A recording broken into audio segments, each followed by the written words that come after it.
Mhm. Other thoughts? I just have a, I just have a question. With all the research and analysis that's going on, I noticed that there seems to be a huge lag time from time of discovery to the time it gets to our community's ears, if it ever gets there. Can anybody address that issue? Because it seems like there's so many things that it never reaches us. So there's these lofty goals going on strategically, as we spoke, but operationally, what, there's no social connection to the community with all this research. Can anybody address that? Yeah, that's a wonderful question. And there's lots of expertise within the context of the room, too. So I would like to more so like open it up to discussion. So who wants to tackle that? Dr. Wyatt. Oh, I mean, I have one perspective on that. I mean, when you talk about publication of data, particularly data coming out of studies that are federally funded, you get the hierarchy of the peer review process and which papers are supposed to come out first. And you have the major outcome papers, you have process papers. So the hierarchy is actually set long before the data are even collected. Then you get the pecking order of the writers of the papers and who should be first or who should be last and who should be number 6 and who should be number 7. Then you get the disconnect between the significance and implications of the study for relevant application and scientific impact. In other words, which journals will get the document, because certain journals won't produce certain kinds of documents if they don't have a particular kind of scientific potential impact. And a lot of times what you find is that papers related to process and the intimate details of what's done will not be published because, one, they take up a huge volume, I mean, in terms of actual numbers of pages, and they actually don't cut the mustard for what many would say is a high-impact publication.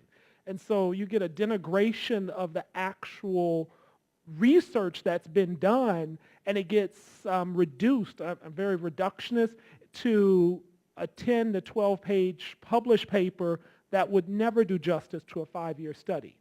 And so you've got all of these things working against you. And I would argue that what you really want are more mainstream and contemporary media picking up on this. And when we've done studies, we've made it a strong effort to do a community release component where it doesn't necessarily compete with the data, but that our partners are presenting on a regular basis to the community, so you have dissemination on a regular basis of key information.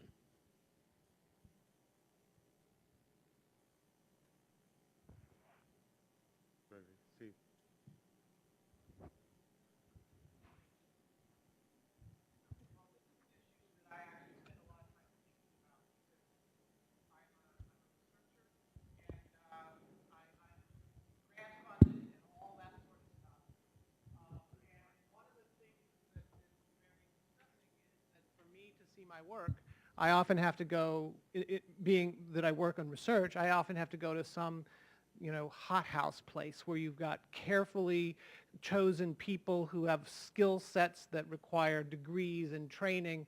And so the stuff that I tend to turn out doesn't always just end up like growing out there in the garden. I have to go find it. And I think that in general, there's a lot of structural reasons why we don't have a nice bridge between UCLA and the community. And because it's a long way from Westwood to anywhere else in this town. And if you live here, you know what I'm talking about. But the whole issue of how you get that finding from Westwood into community requires that I spend some time in community, that I have some abilities to work with people to bring job skills up in the workplace to the place where they can do the intervention that I'm working on. These are the sorts of things that are frequently missing from my colleagues when we work with people in community. So it's a complicated question that you bring up, but I think it's an important one. And when I think about it, I keep coming back to the issue that in this translational train, this train that takes science from these places that produce it and take it to the places where it's intended to be grown, that that last part is just completely unthought about. I mean, I'm a drug guy, so I work in Los Angeles, and in this county, we spend nearly $300 million every year for drug treatment, and we have one treatment model, which is social model recovery and the 12 steps of Alcoholics Anonymous. And if you don't get better having your addiction problem with that treatment model, you're SOL, because what you're going to get is more of the same. So it's like, you know, I don't think this is particular to HIV prevention, because I have a foot in that community as well. But these commonalities are pretty frustrating. And I think it is time to start thinking about ways to work, whether it's workforce development or something that's going to be preparing this next generation of science to move out.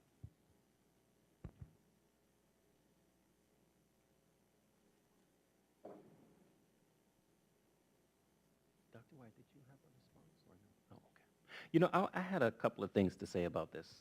So one of the things I wanted to say, I really appreciate your question, and I think it's important. I think we should engage it a little bit.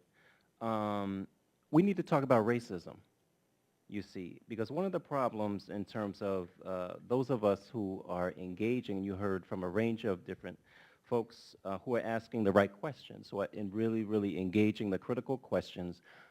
Folks who are reflective of the communities in which they're doing research, right, who are from those communities, getting our work published is very problematic, right? So if we're engaging a more interdisciplinary critique of public health, right, there's definitely there's this, you know, Dr. Wheeler talked about this pecking order, but there's a pecking order within the publication realm, right? So for example, just hearing some of my colleagues talk about the editorial review process and getting some of the feedback back and just reading through the racism, you actually have to like work through and process the racism before you can get to try to work on the revisions. Right, so which journals are really publishing our work, and we really need to begin to kind of, you know, demystify this I want to call this, this love affair with public health. Right? We really need to be critical in terms of engaging. So some of the more transformative work, it's hard to get into journals, right? So we have to think about which journals really value our work. You know, those are the journals we really need to kind of, you know, think about in terms of going for, but also in terms of some of the funding processes that we just get locked out of.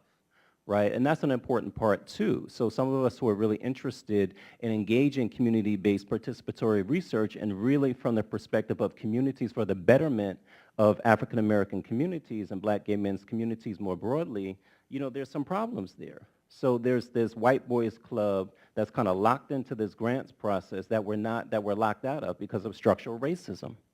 You know, so we need to kind of put those sorts of issues on the table when we're engaging in, you know, some of this conversation.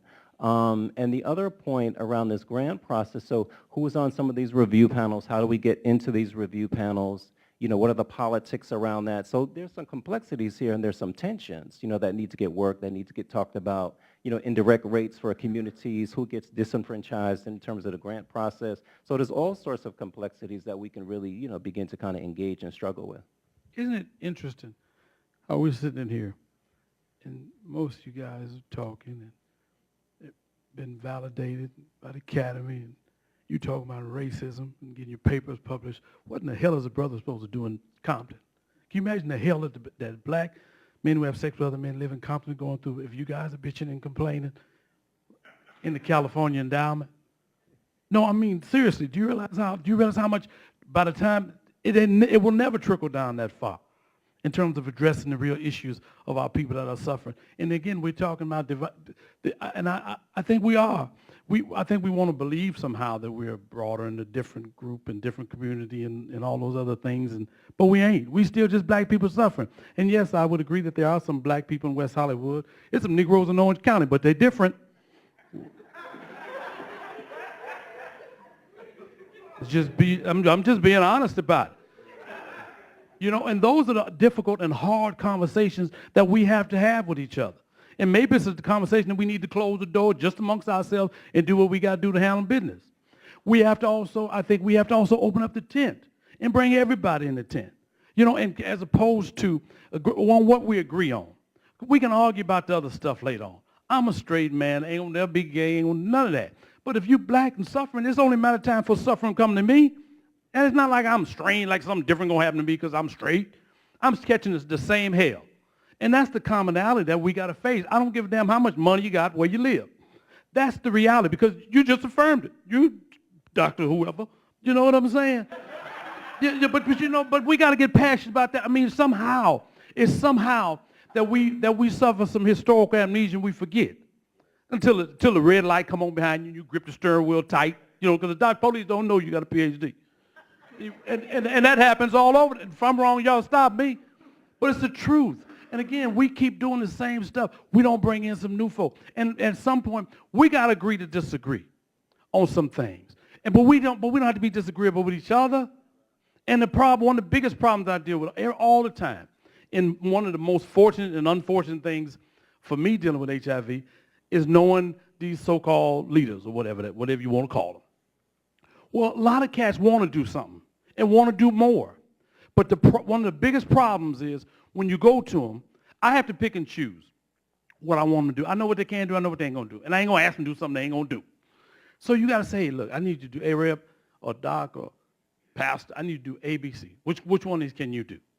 And you give them the one of the two things they can do. Then you can hold his ass accountable because you picked it. I didn't tell you to do all this. You picked it. And then what they don't agree on, we can't jam them. For instance, if we go to them from a black perspective first, and then because again, what happens is a lot of them say, well, Tony, if I do this, this, and this, then next thing I know, somebody's going to sign me up for doing this, and then if I don't do it, they're going to call me names. I'm going to be homophobic. I'm going to be all this other stuff. I'm going to be suspect gay myself. Well, you can't do that to people. Let folk pick and choose what they want to do, and because a lot of stuff, you ain't agree with me, but I'm with y'all till the wheels fall off. I know, but sister just left. Her and I have argued a million times about mandatory testing coming out of prison. Well, I'm not a fool. I know that ain't going to fly. But it's definitely created a conversation where it didn't exist because now black folks that didn't want to talk about HIV, because you talk about the penitentiary, because that's macho. Going to penitentiary is cool. You know, you can do that. And it opens up the gates for folks to do other things. Even when I'm doing with heterosexual cats. I got to sit and listen to some abstract madness. I mean, some Negroes talking crazy. But then I also have to be honest and ask myself, where's this coming from? Because most brothers, straight brothers, we're not going to be honest and talk about what happened in our youth. You dig? We ain't going to talk about how when we were coming up discovering our sexuality that you humped on your brother or your cousin. And that wouldn't mean you was homosexual. You were discovering your sexuality. But society is so twisted that if I go back there in my head, I'm a punk. You know what I mean? Because we've not had mature conversation. How many times do we hear talk to brothers and they confuse a pedophile with a guy that's gay? You know, I like women. You can leave your daughter with me. I ain't going to do nothing to her. I ain't a pedophile.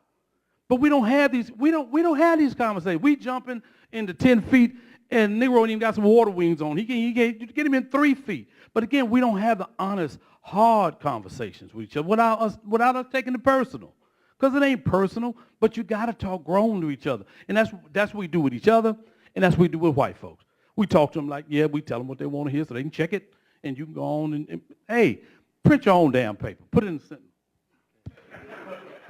Well, then I will ask, if the endpoint decision makers of so many of these grants have no cultural connectedness to those being researched, and they can just, all these great black researchers, their material is completely being watered down, why should they participate in the research if, I understand the concept of social math, but we're not even getting that little bit. I understand.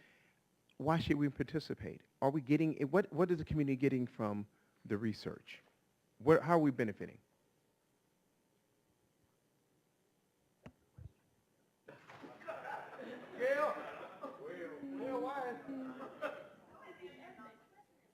You want to get it?